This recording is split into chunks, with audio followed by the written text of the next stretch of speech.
네, 이 중국발 사드 역풍은 국내 최대 의류상가 동대문 시장도 흔들고 있습니다. 수입의 상당 부분을 차지하던 중국 수출길이 막히면서 이달 들어 불황에 시달리고 있는 건데요. 의류 제작업체와 상인들은 중국이 사드의 배치에 대한 보복으로 세관을 통해 무역 장벽을 높이기로 했다고 주장하고 있습니다. 밀착 카메라 박소연 기자입니다. 서울 동대문 시장의 하루가 시작되는 시간 오후 8시입니다. 겨울 신상품 점퍼나 니트를 떼가려는 중국 상인들로 한창 붐벼야 할 때인데 요즘은 놀랄 만큼 한산합니다. 80% 이상은 중국 손님이라고 볼 수 있었는데 근데 그 손님이 거의 이제 안 들어오고 있어요. 이상 조짐이 시작된 건 지난 11일. 중국 세관이 30kg 단위로 무사 통과시켜주던 옷 화물에 대해 온갖 트집을 잡기 시작한 겁니다. 이러다 보니 상가엔 중국으로 가지 못한 옷꾸러미들이 쌓여 있습니다.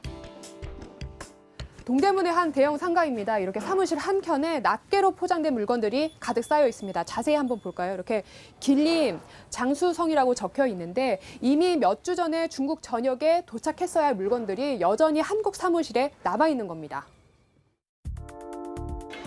의류업계는 중국 정부가 한반도 사드 배치에 반발해 무역 규제를 시작했다고 보고 있습니다. 여기에 지난 9일 한일 군사정보보호협정까지 잠정 체결되자 중국이 무역 보복을 본격화했다는 겁니다. 각 해관에 있는 장들이 이거에 대한 융통성 있게 컨트롤하는 부분이었는데 지금은 그냥 중국 중앙정부에서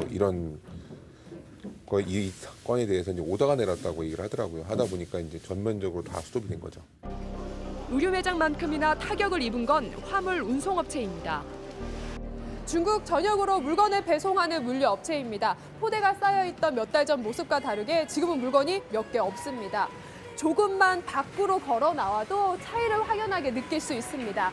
이렇게 거리에 대량으로 포장한 물건들이 널려 있습니다. 이 물건들은 중국이 아닌 마산과 창원 등 전국 곳곳으로 보내질 예정입니다. 심지어 중국 일부 지역 세관은 통관 기준을 날마다 바꾸는 상황.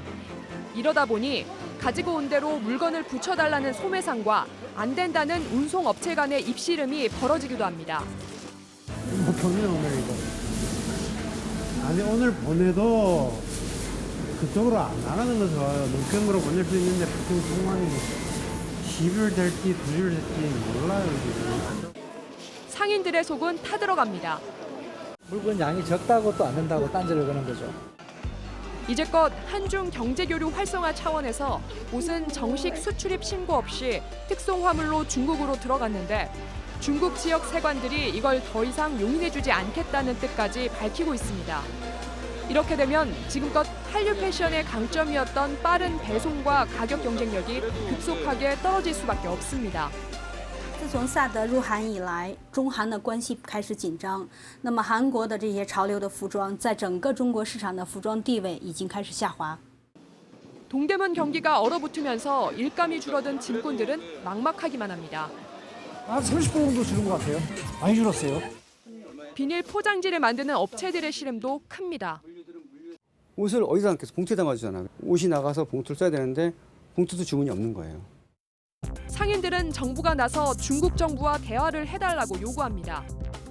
지금 실질적으로 어려운 거는 서민이잖아요. 서민을 위해서 외교적으로 중국하고 어떤 딜을 한다든지 어떤 정책을 좀 펴나갔으면 하는 게 바람입니다. 하지만 관세청에선 아직 공식 민원이 들어오지 않았다며 조치를 취하지 않고 있습니다.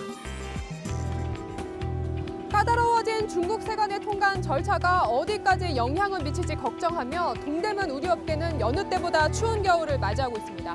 밀착 카메라 박소연입니다.